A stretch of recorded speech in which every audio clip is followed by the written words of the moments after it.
ఆరోగ్యకరమైన మోనోఅన్సాచురేటెడ్ కొవ్వులు, fibre, protein, vitamin E మరియు మెగ్నీషియంతో సమృద్ధిగా ఉండే పోషకాల గని.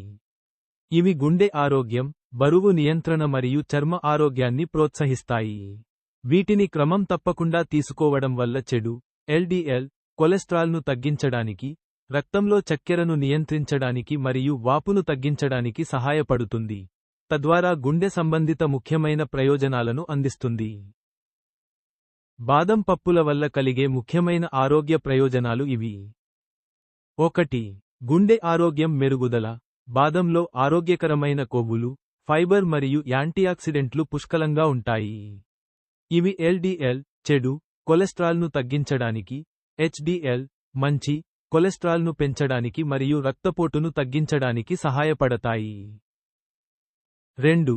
బరువు నిర్వహణ మరియు తృప్తి. వాటిలో కేలరీలు ఉన్నప్పటికీ, ప్రోటీన్ మరియు ఫైబర్ కలయిక కడుపు నిండిన భావనను పెంచి, ఆకలిని తగ్గించి, బరువు నిర్వహణకు సహాయపడుతుంది. 3. రక్తంలో చక్కెర నియంత్రణ. వాటి తక్కువ గ్లైసెమిక్ ఇండెక్స్ మరియు అధిక మెగ్నీషియం కంటెంట్ రక్తంలో చక్కెర స్థాయిలను నియంత్రించడంలో సహాయపడతాయి, అందువల్ల ఇవి చక్కెర స్థాయిలు అకస్మాత్తుగా పెరగకుండా నిరోధించడానికి ప్రయోజనకరంగా ఉంటాయి, ముఖ్యంగా డయాబెటిస్ లేదా ప్రీడయాబెటిస్ ఉన్నవారికి. 4.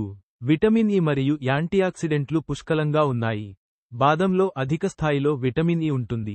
ఇది కణాలను ఆక్సీకరణ నష్టం నుండి కాపాడుతుంది, చర్మ ఆరోగ్యాన్ని కాపాడుతుంది, వాపును తగ్గిస్తుంది మరియు వృద్ధాప్య నిరోధక ప్రభావాలను అందిస్తుంది. 5. మెరుగైన జీర్ణవ్యవస్థ ఆరోగ్యం. బాదం పప్పులు ప్రీబయోటిక్గా పనిచేస్తాయి, జీర్ణవ్యవస్థలోని ప్రయోజనకరమైన బ్యాక్టీరియాకు పోషణనిచ్చి, మొత్తం జీర్ణ ఆరోగ్యాన్ని మెరుగుపరుస్తాయి. మరియు 6. ఎముకల ఆరోగ్యం. ఇవి ఎముకల బలాన్ని కాపాడుకోవడానికి అవసరమైన కాల్షియం మరియు ఫాస్ఫరస్లకు మంచి వనరులు.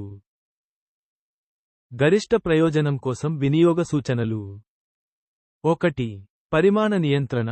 అధిక కేలరీల సాంద్రత కారణంగా, రోజుకు ఒక చిన్న పిడికెడు, సుమారు 20 నుండి 25 గింజలు, ప్రామాణికమైన, ప్రభావవంతమైన పరిమాణం. 2. నానబెట్టడం. బాదం పప్పులను రాత్రంతా నానబెట్టడం వల్ల జీర్ణక్రియ మెరుగుపడి, పోషకాల జీవ లభ్యత పెరుగుతుంది. మరియు 3. తయారీ.